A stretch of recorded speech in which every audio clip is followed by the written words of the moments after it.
Hello everybody and welcome. Bonjour à tous et bienvenue à cette réunion d'intergroupe pour l'intergroupe sur la conservation et le bien-être des animaux. La dernière réunion avant la pause de Noël.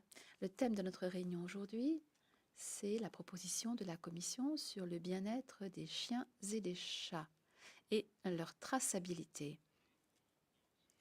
La demande pour les chiens et les chats a explosé au cours des dernières années, ce qui a conduit à une augmentation significative du commerce et de la vente en ligne de ces animaux. Toutefois, les normes de bien-être des animaux parmi les États membres restent incohérentes avec des signes très clairs qui nous montrent qu'il y a des conditions de bien-être insuffisantes dans la chaîne d'approvisionnement au sein de l'Union européenne. En décembre dernier, la Commission européenne a adopté une proposition pour introduire de nouvelles règles afin d'améliorer le bien-être des chiens et des chats et pour améliorer leur traçabilité.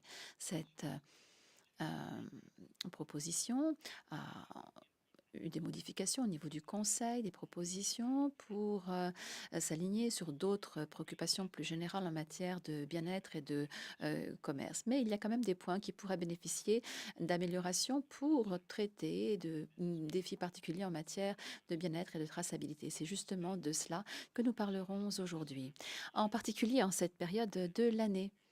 Vous savez qu'à Noël, les petits animaux domestiques, donc les chiots, les chatons, sont souvent offerts comme cadeaux.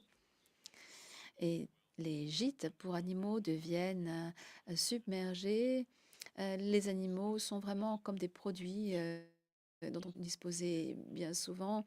On se rend compte que les procédures pour adopter un chien ou un chat sont presque trop faciles. Donc nous allons discuter de ce dossier. Je suis ravie de dire que nous avons parmi nous le rapporteur de la commission AGRI, Madame Veronika Vrecionová. Désolée pour la mauvaise prononciation, Madame, de votre nom. J'essaierai de m'améliorer la prochaine fois. Nous avons également le rapporteur de la commission ENVI, Manuela Ripa. Nous allons parler avec vous aujourd'hui. Je suis ravie que vous soyez présentes, mesdames. Nous avons également Izaskun Arrieta, gestionnaire du programme Chiens et Chats. Elle est à mes côtés et elle fera sa contribution plus tard. Je crois que nous avons là une excellente base de discussion avec les personnes idoines. Aujourd'hui, nous sommes ravis de vous avoir parmi nous. Quelques petites annonces d'ordre pratique. Cette réunion est diffusée sur Interactio. Par conséquent, nous avons des participants dans la salle, mais encore davantage de participants qui nous suivent en ligne. Cette réunion sera enregistrée et l'enregistrement vidéo et audio seront publiés sur notre page Internet. Vous disposez de l'interprétation en anglais, en français, en allemand, en italien et en polonais. Announcements, additional announcements before we start. So the first one is a very happy announcement that we now have official confirmation for the Animal Welfare Intergroup. We've discussed this at previous meetings, that we needed support to establish the intergroup because there were lots of intergroups being proposed, and the Parliament has established 28 intergroups, and the Animal Welfare Intergroup is among those, so we can continue our work the next 5 years. And I would like to thank all of you who have promoted the intergroup in your groups to make this possible. I would also like to thank the Eurogroup for Animals, who have also helped in spreading the word. So I think we can give a round of applause to our common effort. It's of course extremely important, and we're very happy that we succeeded in this. The intergroup now has 91 members from almost all political groups and from 22 member states. And you can still join the intergroup, so if you know somebody from your group who could be interested, you can tell them that they can just register as a member in the intergroup on the webpage, or they can write to me, or they can write to Eurogroup for Animals, the intergroup secretariat. Then we will sign them up, because new members are very welcome. Then the second announcement is that this afternoon we will have a debate in the plenary. It's not the best time for the debate because it's after the votes Thursday, but nevertheless, I know that there are a number of you who have signed up for speaking time, and if you have the possibility, be present. It's a debate with the new Commissioner for Animal Welfare, Oliver Vaheli, and it is from 3 p.m. to 4 p.m. and the debate is about the outstanding proposals on animal welfare. You know that the Commission has promised earlier to come with a number of proposals on animal welfare labeling, on kept animals, on animals during slaughter, and also, of course, on the phasing out of cages in agriculture. And we still don't have these proposals, and we have the promises that they would come, but they have not delivered. The Commission has not delivered yet, and we want to know, of course, when is this going to happen. We want these proposals to come, and we'll have a chance to ask the Commissioner and to hear his point of view, and hopefully we will have some news from him today. So if you have the possibility, I think it would be great to see as many of you as possible. The Commission's work program for 2025 is published the 11th of February 2025, and we hope and will push for that it contains these initiatives for animal welfare. Now, let's move on to today's topic.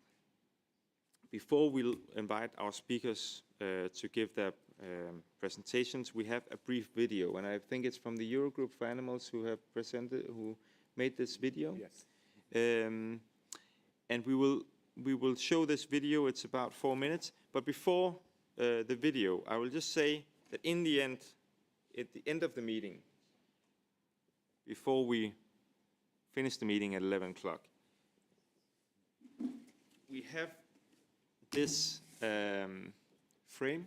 And if you want to have a picture with this framework saying that cats and dogs, the year of 2025 should be the year of cats and dogs, please, you're most welcome. So we'll have the possibility afterwards. I'll just say that, so don't leave before 11 if you want this photo. Anyway, we'll move on to the video now. And Andreas, if you want to play it, it's from the Eurogroup for Animals.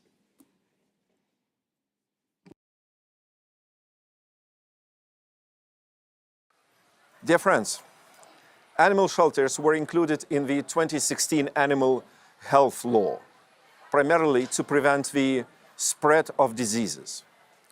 The current proposal on the welfare and traceability of cats and dogs now recognizes the essential role shelters play in managing unwanted, abandoned, stray, lost, or confiscated animals. Chapter 3 in this proposal establishes a mandatory identification and registration for dogs and cats kept in the establishments and placed on the market. It's also important to guarantee traceability of the animals, especially of the dogs, when they come from other countries where there are certain bacteria or viruses or diseases that they bring them then to the other dogs that live here. So also there it's important that we know where the animal comes from in order to be able to know what possible diseases he brings also along. So there is also important that we get the animals registered, chipped, in order to know where does it come from, and then in order to follow up also the spreading of certain diseases that he or she might have. Mandatory identification and registration should ideally be extended also to strays. Shelters reflect the lack of consideration and thought often given when people decide to bring a cat or dog into their lives. So this is Gaspar. He was abandoned, but then because he was chipped, they could find back who did that, and that is also important. And people cannot do anything with their animals once they have it. So if they are chipped, you also find back who own them. This is Shadow. He is a very tall dog, and that's also a problem. When you buy dogs online, sometimes you don't know really how big they are going to be. You don't get always the right information. That's why we need better regulation also for all the animals that are sold online, where we need also certification for the breeding company, and where we need also the right information on the dogs. The internet has become a gateway for illegal trade, making it as easy to bring a dog or cat home with a few clicks on its purchase of a washing machine or piece of furniture. Online platforms should implement a validation system to verify an animal registration before posting cat or dog advertisements, ensuring the legality of the animal's origin. This will allow us to trust that shelters can concentrate on prioritizing temporary housing over permanent sheltering. So this is a very specific cat, an Egyptian race, and you see that she doesn't have a lot of hair, and which is of course in times like today where it's very cold also not easy, and people should take care when they take such a cat that they have also the right information. I'm looking forward for our cooperation to implement those provisions in all shelters all over the European Union. Thank you.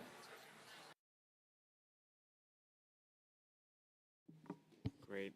Thank you very much to the good people behind this video, the Eurogroup, and good members from our intergroup here. And I was actually surprised myself to hear about the magnitude of the trade of dogs and cats, illegal trade of dogs and cats on the internet. It's a huge business, and maybe we'll hear more about this today. So it's not a minor thing, I would say. So I'm pleased to invite our first speaker to join us. In the European Parliament, the Agriculture Committee has the lead responsibility on the proposal on dogs and cats and their traceability, while the Environment Committee is asked for an opinion. And today it's my pleasure to host an exchange of views with Veronika from the AGRI Committee, who is the rapporteur, and also Manuela Ripa, who will be with us online. And Veronika is chair of the AGRI Committee and also member of the intergroup. She also leads the Association for Rural Renewal and is a strong advocate for animal welfare and rural development, focusing on the protection of abandoned animals and promoting sustainable growth in rural areas. So, Veronika, we are very pleased that you're here, and perhaps I could invite you to, would you prefer to be there? That is completely okay. Then I will give you the floor, and we'll look forward to hearing what you will say, and then we'll afterwards, after your presentation and also Manuela's and the Eurogroup, will have a discussion. Veronika, the floor is yours. Thank you very much, Chair. So I prefer to stay here because as a chair, I sit there very often, so it's fine. Thank you very much. And good morning, colleagues, ladies and gentlemen. And at the beginning, maybe let me say that I a little bit know what I'm talking about, because I am home actually 2 dogs and 10 cats, and all of them were stray, and even some of them were tortured. One of my dogs, he's blind. We found him blind. Somebody took his eye out, and I really know what we are talking about. But also, I am involved, as you said, in rural development, and I was long time the mayor of small village. And if we will be too strict, I am afraid that the people will not take care So that is the reason I would like to find some balance to really protect animal and also, you know, to have the people on the board, let's say. So very briefly, I know that we don't have time. I would like to tell you something about my proposal, what my proposal includes. First, bitch or queen shall not deliver more than 3 liters within 2 years. The gradual ban of selling dogs and cats in pet shops, restriction on the use of cages, restriction on tethering of dogs and cats, registration of all breeding establishments, possibly from 1 bitch or queen up. This is something that we are still discussing. We had discussion yesterday also with colleague Manuela, and still some points are open, and we have to discuss it more. Obligation for sellers to chip all dogs and cats for sale. For sale, it's very important. Database for registration and their interoperability at EU level. Then more obligation for online sales and advertising. And this is, again, we are still discussing this problem. Castration and chipping of stray cats. Here are still very discussing if is it possible and who will pay it. It's very important. Restrictions on breeding with excessive conformational traits. I think it's all important what's in my proposal, and I am open for the next discussion. Thank you. Okay, thank you very much, Veronika. Then we will have some time for discussion.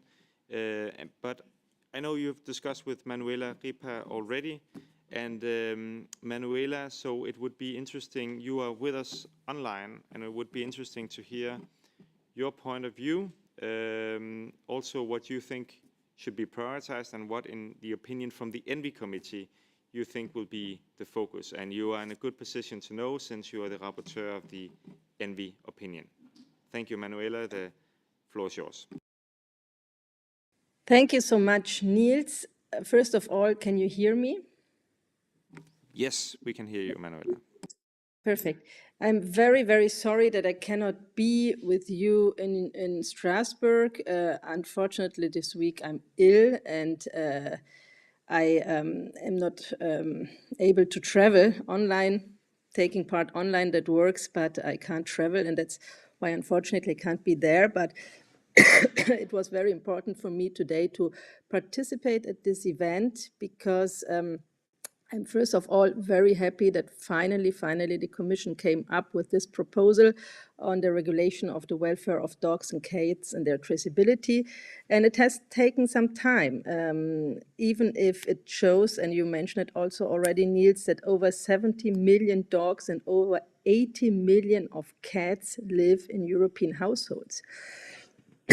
In the last legislation, together with my colleague Petras that we saw in the video, and also with my colleague Martin Hojcik, we even had a subgroup of this intergroup on welfare of cats and dogs. Petras and I even visited Europol in order to understand more the illegal trafficking of these animals. And why is this regulation so important for me? First of all, because for me, animal welfare, of course, is crucial. But I also feel that we need to protect consumers more. Unfortunately, and much too often, they buy animals in the internet with good faith. They pay often for puppies and kittens even a lot of money. It goes up to thousands of euros. And the EU Commission assumes that 60% of all animal buyers in Europe buy the animal in the internet. But what they get, especially if they buy it on the internet, is not what they were asking for, because puppies are often very ill or have behavioral problems because the maternal separation was too early. And that is also what I personally witnessed once some years ago in a park in Brussels. A young woman with a puppy that resembled more a rabbit was sitting there. And this puppy, it was shaking of fear. It was behaving completely abnormal, and the young woman was completely overwhelmed with the situation. She did not know where to go to, whom to refer to, because the person who sold her this animal for 1,000 euros in the internet, she had no contact details of him. To cut it short, we have to change the situation and tackle illegal trade once and for all. And the trade of dogs and cats, unfortunately, is very lucrative. An estimated annual turnover of 1.3 billion euros is generated in Europe. So that shows that there is a lot of low standards and also illegal practices for breeders and dealers. And weak controls and low fines do the rest. And this is a problem, and it's clearly also a cross-border problem, and trade is often international. And moreover, the legal situation is very different in EU countries, which leads to many loopholes. That is why it is good that finally we have this legislative proposal. And by the way, not only we as Parliament were asking for this proposal, also the Commission, including 20 member states, were asking, not the Commission, sorry, the Council were asking for it. 20 member states were asking for this proposal. The Commission legislative proposal, you certainly are going to talk later about it, foresees minimum standards for breeding, housing and care of animals, and prohibits painful practices. And they have inside identification traceability for animals kept in breeding establishment and in shelters. And pet sellers have to do a training. This is all very good. And the rules also apply to imports. All imported animals must be registered within 48 hours. These requirements are aimed at breeders and dealers. That is a sound proposal, but my suggestions would broaden a little bit the scope, because I really believe that we need to register all breeders, not only the large one, but in order to close loopholes and in order not to allow illegal operators to exploit the situation, we need to that all animals that breeders have should be taken into account. And for me, it is very clear, if somebody makes money with selling an animal, then they should also, these rules of this regulation should also apply to these persons. I also talked yesterday with Veronique about it. She already mentioned it.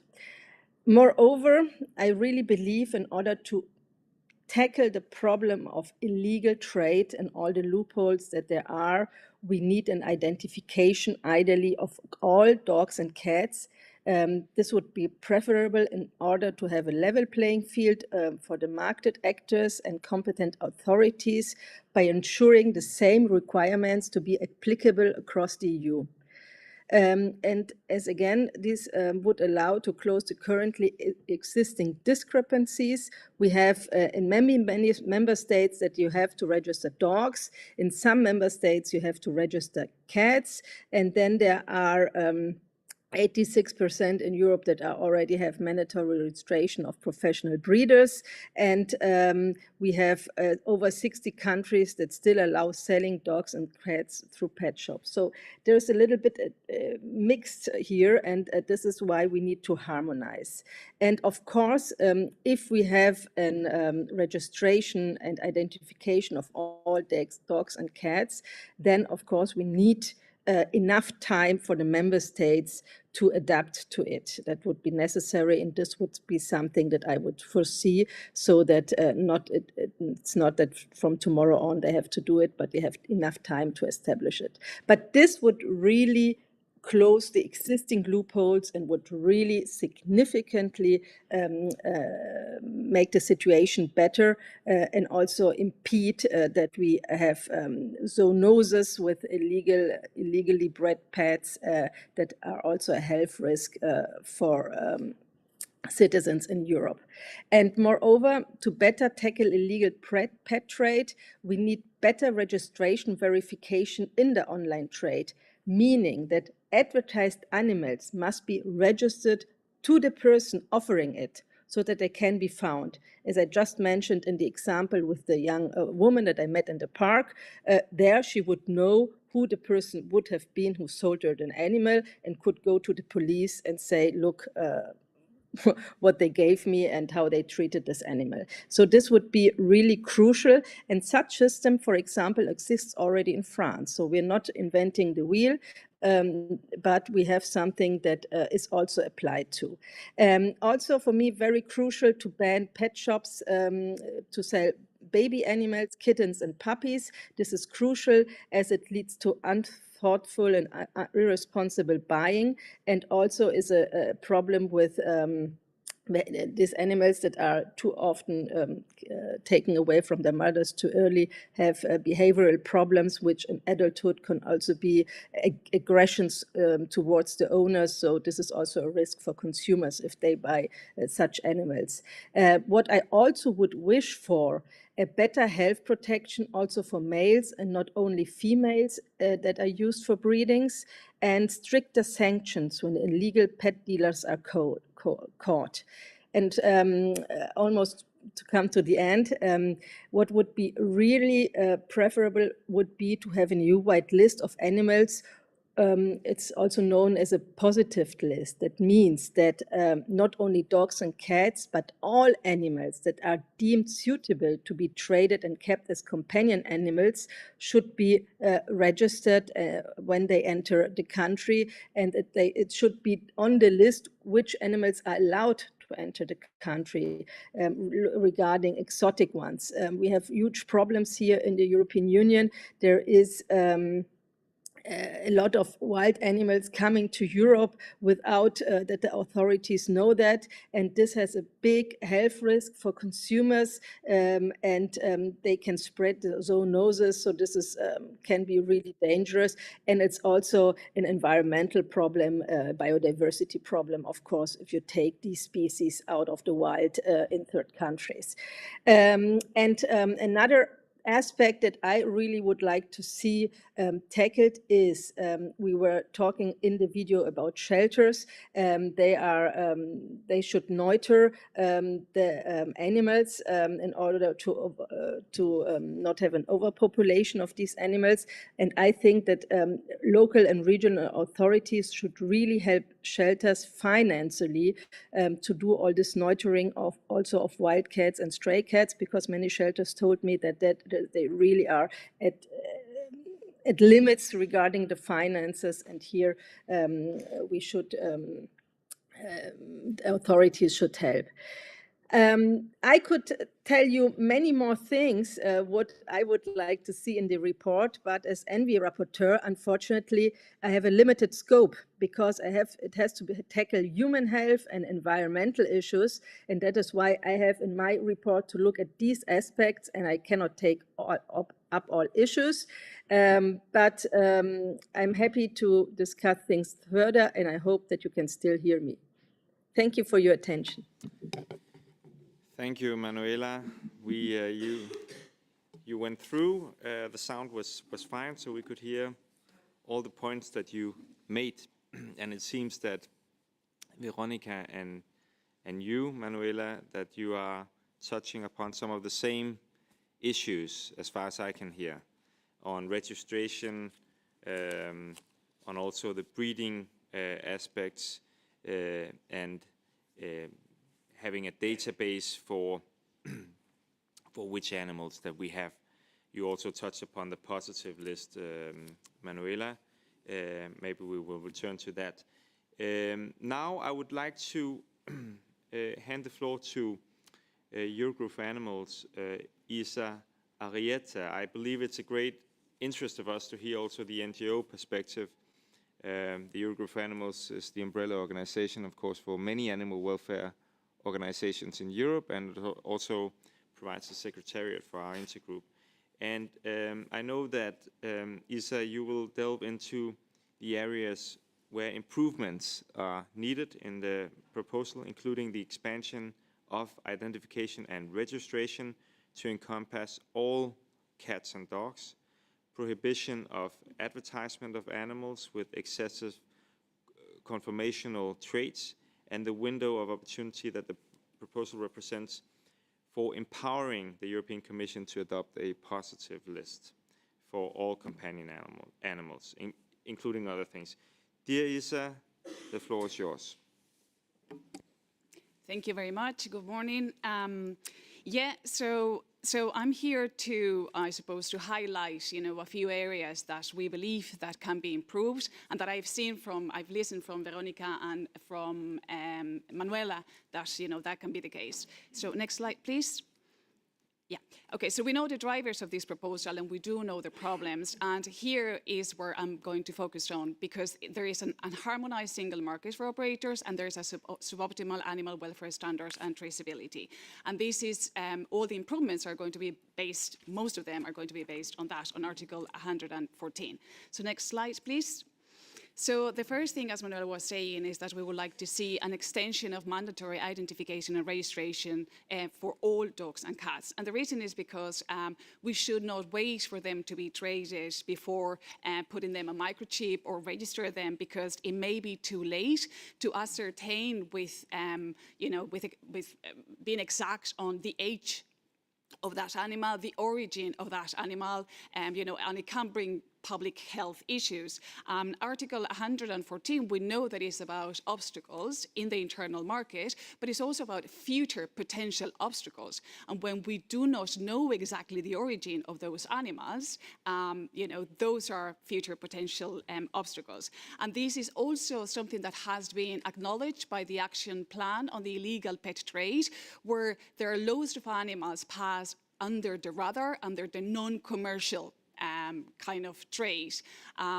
So this is a problem. We don't know where they are coming from. When you are passing animals under the non-commercial, you do not have an obligation to register them. Hence, we cannot make the connection with that animal, the microchip, and whoever is the owner, the seller, the breeder. There's no connection, then there is the problem. So next slide, please.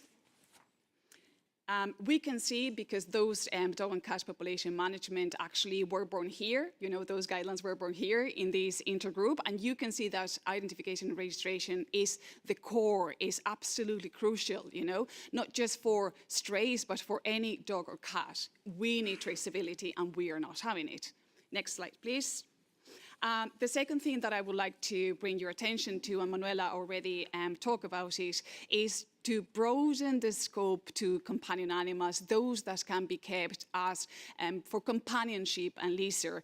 And the reason, again, is Article 114, and that is the basis for the proposal, because at the moment there are already positive lists in some countries, in Cyprus, in Lithuania, Luxembourg, Belgium, the Netherlands, and then there are some other countries that are working towards having that positive list. But they all have their standards, so you can bring an animal from one country where it's perfectly legal to keep that as a pet, and you cross the border and it turns out that it's not legal. So there's a lot of problems in terms of, the internal market. There is a distortion.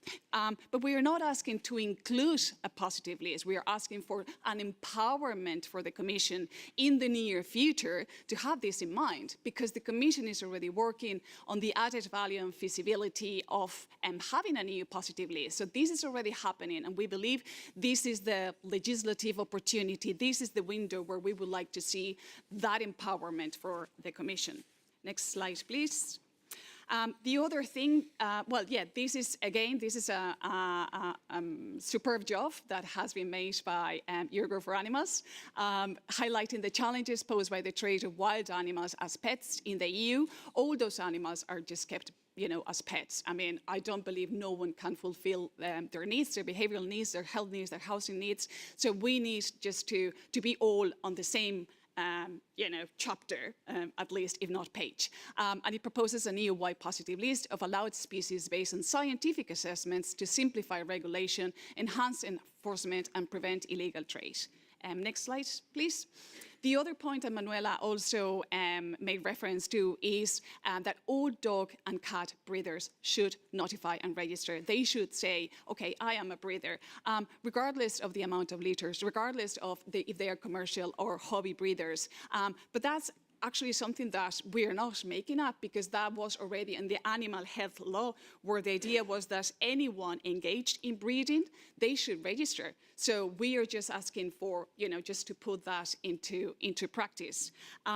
The recommendations or obligations for any breeder, when they say, oh, it was accidental, well, there are some breeders having accidental litters of 100 puppies and 100 kittens. So we need to tackle those. They are going under the radar. That's the reason why we want all of them notifying, that they've become a breeder, even if that's the accidental breeder. And the recommendations are not burdensome. We're just asking them common sense practices, provide water, food, do not keep them in containers, do not abandon them. So when we hear, oh no, that's too burdensome, we believe it's not the case. If you really love animals, it's just the minimum that is asked. Next slide, please. Going back on the online platforms, we believe that they should validate dog and cat advertisements against national databases before posting. And I underline that, rather than relying on consumers to verify registration details themselves. So we are all consumers, and you go online and you kind of double click, because it's very easy just to buy a dog, a cat, as Petros was saying, a washing machine, whatever. And then your frontal cortex is not longer being used. You are not making a rational decision. You're kind of following the cuteness of the moment. And then, are you sure the consumer is going to double check that that animal is microchipped and that is linked to this person who is selling that dog or cat? I think, we will all struggle doing that. So we do believe that the online platforms should have like an automatic kind of software where before the advertisement of the cat and dog is uploaded, they've automatically checked that with, okay, so, this dog has this microchip and is linked to this person who says is the seller, who says, who is just trying to upload that advertisement online. And actually, this is not something that is not already happening. Ireland, Switzerland, that's already happening. And we are talking about classified ad sites. We are not going into social media. Social media is a disaster, as you know. You can go into a private Facebook group, you double click, off you go. You bring any kitten, any puppy, with a lot of problems, of course. Next slide, please. Extreme traits. So we are really happy to see that the Council added a ban on the showing and exhibition of animals with extreme traits.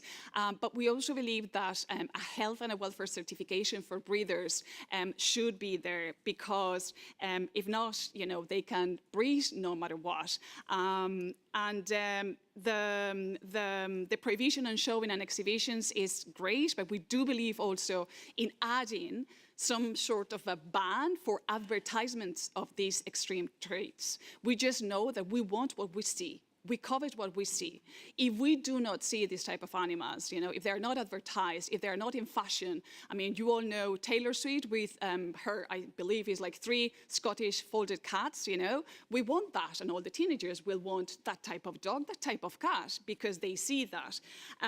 They increase in popularity, and, it's a matter of offer and demand. So I think ban on advertising, animals with these extreme traits that are putting them in danger, health and welfare, it should be something that should be up. And this is already, coming back to this mandatory health and welfare certificate, that's already happening. In Ireland, they're focusing on the fitness, they're working towards that. In Lithuania, they are making some animals passing a tolerance exercise test. If you can't breathe, you can really exercise. There are dogs and cats unable to walk, I mean, that makes no sense. And all because of the cute factor that is advertised. So we scratch that, and I think we'll make a better world. Next slide, please.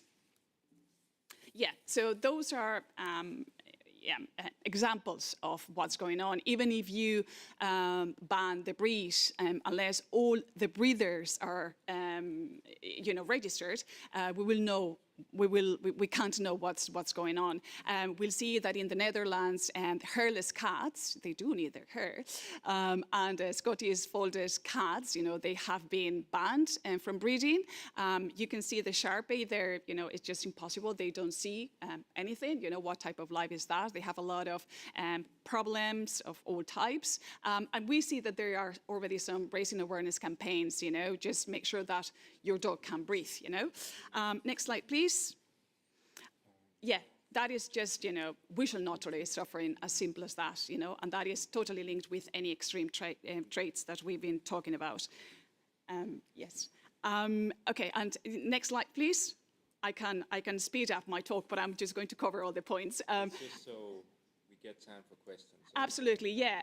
The prohibition of inbreeding, yeah, we are very happy to see that, but the only thing that we're not very sure about is, okay, but it can happen with local breeds. I mean, why? Local breeds, they do deserve also, the right to breathe properly and to just have a normal life. We can propose the outcrossing, just to bring new blood of that kind of genotypes that are just using all the time the same dogs, the same cats. And actually there are coefficients, so that can be done. So do not say, yeah, inbreeding banned, but not for the local breeds. The next slide, please. Artificial insemination, that is not mentioned, but we believe is overly abused. We are inseminating animals that are unable to mate naturally, and they are unable to give birth properly. Why are we doing that? We are causing a lot of suffer. So we believe that this should be mentioned somewhere and only taking place when in exceptional circumstances. The proposal is already talking about banning to breed from female dogs that have already gone through 2 C-sections. There are some breeds that's the only way that they can give birth by C-section. Next slide, please. Handling practices that cause pain and suffering should not be performed on any dog, and yet there is a derogation for military, custom and police dogs, and we wonder if they are different dogs. I have a Labrador myself, and Labradors are also used for, military and customs, police, and I do not understand that with them, you may use electric current, you may use, shock collars and the like. They learn the same as us, carrots versus sticks. Positive reinforcement versus positive punishment, applying an electric current. Next slide, please. And I'm just about to finish. Minors are not permitted to buy, sell, obtain, or breed companion animals without the explicit consent of their parents or guardians. And we are asking for something that is already there. There is the European Convention on the Protection of Pet Animals from the Council of Europe, and already 19 EU member states have signed and ratified that. So we are just asking for at least being 16 years old, because again, you're a minor, you go online, you double click, you can do no matter what. Next slide, please. And I'm finishing. And we would like to see a ban on the credit purchase of dogs and cats to prevent impulsive buying, because, again, double click, easy peasy. I'm just buying a book, I'm buying whatever. Oh, and a dog and a cat. So, not being able to buy on credit, that will help somehow to the ultimate goal, better welfare for dogs, cats, and other companion animals. That's it. Thank you. All right. Thank you very much. I think I covered. Thank you for the speedy presentation, but a lot of relevant points. So we have some speakers that want to take the floor, and you can comment or put questions to any of the speakers. Veronika is still with us, and Manuela and Isa as well. I think, Thomas, you already raised the hand before, so you're the first one, and then we have Tilly and Sebastian. Yes, please. Thank you, Niels, and good morning, colleagues. Well, my point is related to the transport of cats and dogs, because an experience that we had while working on animal transport in general, concrete experience in Italy, police officer were just telling us very clearly, okay, look, guys, it's good that you look after, transport of unweaned animals or lambs or so. But the most cases that we have is actually stopping cars, opening the back of the car and finding a whole bunch of puppies in there. And there's zero regulation on that. There's zero rules on that. I don't have anything in the hand to actually stop these people just transporting cats and dogs this way. So the question also towards Manuela is there some kind of link in the cats and dogs, or also to Veronika, to transport? And however, if there is or if there is not, I mean, we will also negotiate the transport regulation. I think we should all make sure that there is rules for cats and dogs transport, because that's also one way to actually go against illegal breeders that transport their animals exactly this way. So this would be a question towards whoever has an answer on that. Thank you. Great, thank you, Thomas. And we'll just take a few questions. Tilly, you have the floor. Thank you. Thank you very much also for the presentation. Yes, I did not hear this morning, but maybe I just did not hear it. And it was said, the question about training that would be needed as well for breeders, for carers, yes, also for policemen, because also sometimes they notice or they see something, but they don't have the right knowledge to know if that is right or not. So the question of training for all the people, all the stakeholders around, I think that would be very important. I think all the other points that I noted were said, so I stop there. Thank you, Tilly. Sebastian? Thank you, Niels. I will continue in German because my head and my papers are full of questions and thoughts, and it's a little bit easier for me to explain it in my mother tongue. Die erste Frage. My first question I would like to address to the colleague who spoke first. She said one sentence: you shouldn't be too strict with people. I wanted to ask you, what exactly do you mean by that? Because in my opinion, there should be zero tolerance in the face of torturing animals. So maybe you could say more about what you meant by that. And then about online trading and how it has been growing. How can we control that? Because there are so many platforms and so many social media. You were saying something about obligations and checks or controls. I think that especially registered animal welfare associations should be given an advantage in showing, in displaying their animals. And then apparently there will be derogations in the proposals, for example, for lab animals, which are being bred a lot. That's a completely isolated area. Are there any concrete proposals for that? I have so many questions, I'm sorry. Will there be any derogations for animals by pointing to traditions, for example, in Spain with hunting dogs? And I'm always appalled to see how animals are being advertised. For instance, puppies are displayed in environments that are not suitable for them by people who are clearly not trained. And also, before Niels is going to interrupt, I have something to say. I have some written questions concerning wolves for the Commission. There is now a second round of questions on that, and on animal transport near borders. In Bulgaria or near the border between Bulgaria and Turkey. It would be great if some other colleagues could co-sign that question. Thank you. Thank you, Sebastian. Yes, we also received those questions. Michael, then we'll get back. Yes, thank you very much also for this meeting. And I have two technical questions because I'm already dealing with this file. And there seems to be some, issues related, for instance, with the electric and choke collars that should be excluded. The electric definitely, the choking probably optionally, according to the Commission's proposal. But there really seems to be some concerns coming from, let's say, policemen or hunters, that they actually cannot somehow figure out how to work without these gadgets. And I don't think it's the optimal solution to have sort of derogations on this.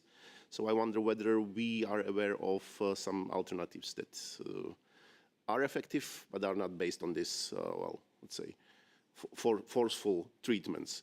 And second question, you were talking about these breeds where cats and dogs really are that overbreeded that they have difficulties to breathe, stuff like that. So really a technical question, who is liable for breeding such dogs or such breeds, and how can it be remedied? Thank you.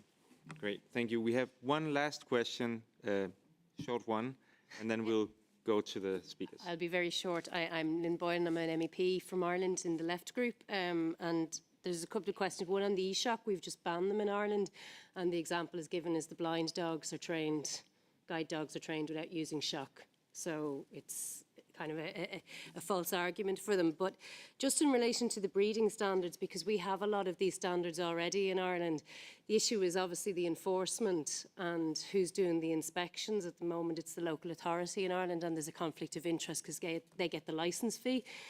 So how to deal with that? The other thing is consumer protection, so the online platforms and that, but I know that dogs and cats are one of the one items that you can buy as a so-called consumer that there's no protection whatsoever in terms of if something goes wrong to go back. And then another problem we've had in Ireland around the licensing of breedings is the tax traceability, because the revenue doesn't collect the specific information on dog sales. So it's very, very hard to see if a registered breeder is actually breeding the number of dogs that it says it is in its license. There's a lot of the dogs are going out the back, and there's a lot of tax being lost to the exchequer. So it's just a couple of questions there, given that we have some of these things in place and they're still not being effective. Thank you so much. Veronika, I will give the floor to you. You are the rapporteur in the AGRI committee, the main committee, so there are a lot of questions, but yeah, please. it's a lot of questions, and also one reason why I wanted to sit here is that I have here my colleague, and we are really hearing what all you are talking about very carefully, and we would like, of course, to work on our proposal. So I just, maybe now, I want to answer your concrete question about what I think that if we will be too strict. Listen, I really am involved, and I work in countryside in Czech Republic. I was mayor of a small village, and I know that if we will be strict, people will not take care, and even it will be forced for animal. I think that first I would like to focus to stop black market, you know, and I know a lot of cases, if we will, for example, to have it, in my country, it is the chipping of dogs is obligatory, it's okay, but not chipping of cats. But if, I don't know, somebody have 1, 2, 3 cats in countryside, and they have to obligatory to go to chip them, it's money, it's time, they will not do it. And for them, it's much more easier to kill them or to put them somewhere. And I know really horrible practices what they are doing. So that is I am just pleased now to be a little bit, to think also about this, that, you know, I really want to help animals as much as possible. But, you know, that is the reason just I would like to take reality in. That's it. Okay, thank you. Great, okay, so then I will give the floor to Manuela from the ENVI committee. And we only have 5 minutes left, so Manuela, you don't have so much time, but I'm sure the discussion will also continue afterwards. But Manuela, the floor is yours. Thank you so much, and thank you all for all the questions.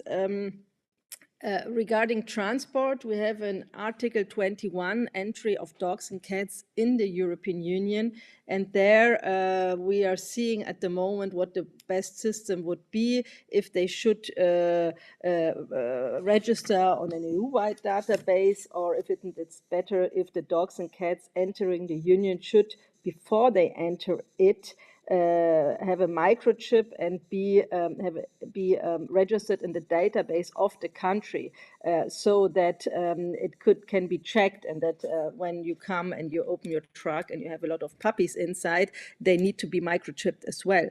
So this would be a good way of tackling this problem. Regarding the training, I fully agree, Tilly. It's absolutely paramount and necessary. We have articles in the regulation about animal welfare competences of animal caretakers and more, but unfortunately this is not really ENVI competence, so I can't do much on that. Regarding laboratory animals, they're not covered by this regulation, they're excluded. And regarding all dogs and cats are here part of this regulation. So Sebastian, I can just say all dogs and cats. Let's hope for an improvement there. And inspections, they're done by veterinarians once a year, and I think once a year in establishments, that's not enough. We need at least once every half of a year. And that's for it, because I only have 5 minutes, and I hope I answered most of the questions. Thank you very much. Okay, thank you very much, Manuela. Isa, if you have a comment, you have a couple of minutes then. Yeah, I just promise this will be short.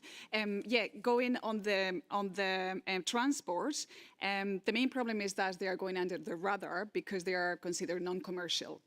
And if we register all of them and we identify and register all of them, we will have, we will be able to follow all of them. That's the reason why all dogs and cats should be identified and registered. So they do not go under the radar when transporting them and when bringing them over the border. Under the non-commercial is private movement, but it's not. And the illegal pet traders are using that a lot. So that can be part of the transfer proposal, but that can also be tackled by including all cats and dogs in here. On the online trading, again, if we are making sure that the online platforms, and I know that the Digital Service Act considers that they shouldn't have the burden of monitoring, and we are not asking for that, but if there's an automatic kind of software that they can, automatically make that check, and only those animals that have been checked are put in the place, that is also a solution just to stop the illegal pet trade that is happening, massively online.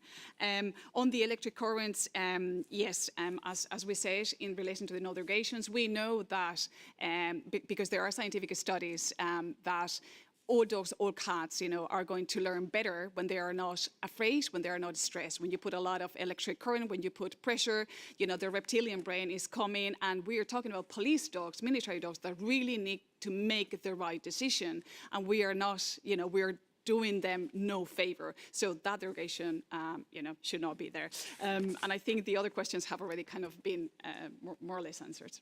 There's been a lot of questions, and I hope that, I'm not sure we covered all of it, but I hope that we can continue discussions also in the Parliament. Veronika, Manuela, and Isa, thank you very much for coming, and we hope to, if we have further questions or comments, we hope to be able to contact you.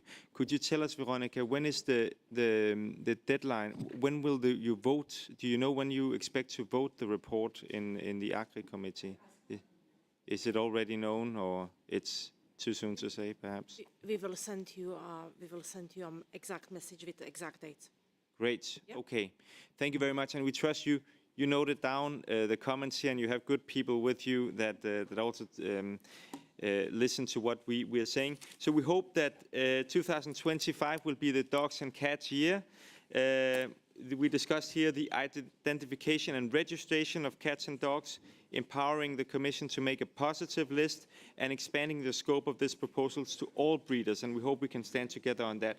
Thank you very much, and once again, we have the frame up here. If you want a photo, you are more than welcome, and then we will see you the 23rd of January, and here we will discuss the transportation regulation that we will be negotiating in the Parliament. Thank you very much, and have a wonderful Christmas and Happy New Year.